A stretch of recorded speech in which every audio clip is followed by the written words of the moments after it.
Hi, this is Nichiru Mark White Lotus from Myokanji Temple and the Two Buddhas meditation community, and welcome to our video blog about the thread between worlds, fictional stories that exemplify how deeply connected all of the world's religions really are and how over time they've mutually influenced each other.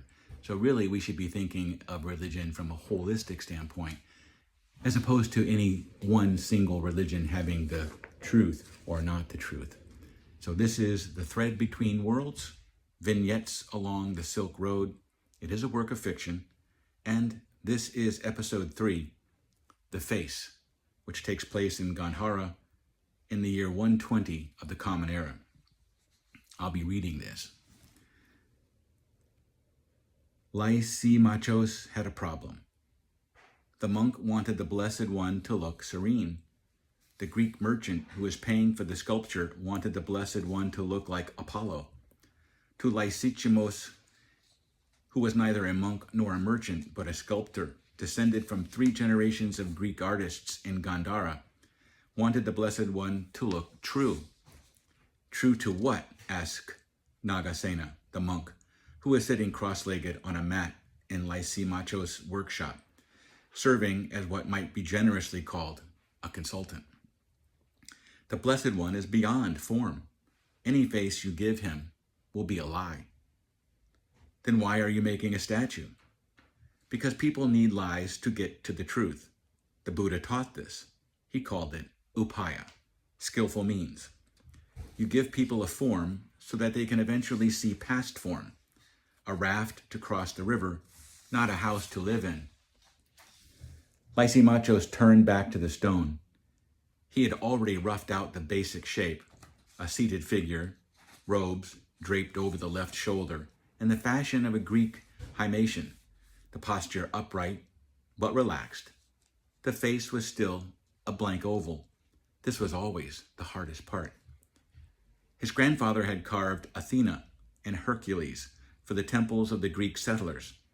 His father had begun mixing traditions, a bodhisattva with the musculature of a Hellenistic hero, a scene from the Jataka tales, rendering in the narrative style of a Roman frieze. Lysimachos had grown up bilingual in stone as well as speech, fluent in the visual grammar of both worlds. But the face was always a problem. Greek gods looked outward, engaged with the world, their eyes alive with intelligence and will. The Buddha, Nagasena kept insisting, looked inward, or rather, was beyond the distinction between inward and outward entirely. How could you carve this? Think of it this way, Nagasena said, perhaps sensing the sculptor's frustration. Your Apollo looks at the world and masters it. Your philosophers look at the world and question it. The Blessed One looks at the world and releases it. The face should be like a lake with no wind. Lysimachos picked up his finest chisel and began to work the stone around where the eyes would be. He gave the lids a gentle downward curve, not closed but lowered, the gaze directed at nothing and everything.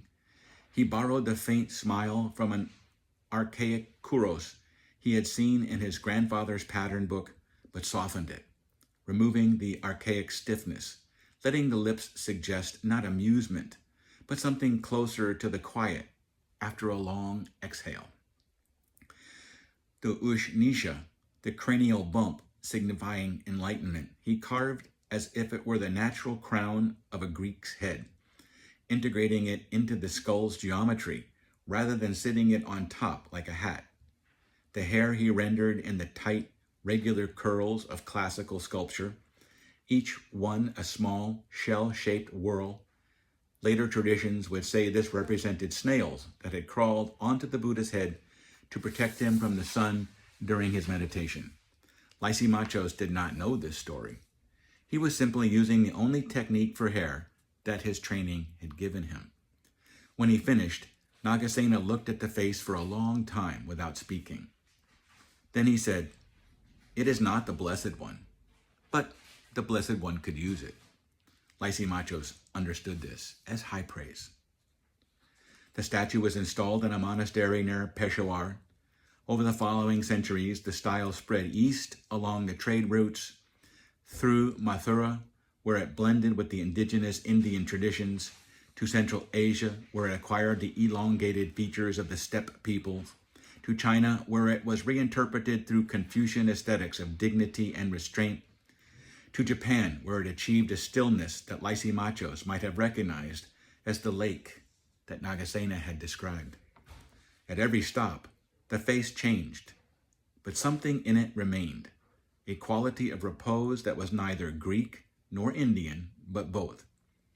A visual argument that liberation could have a human expression, the Gandharan synthesis, born from the collision of two civilizations in a dusty workshop along the Silk Road, became the template for how a third of the world would come to imagine enlightenment.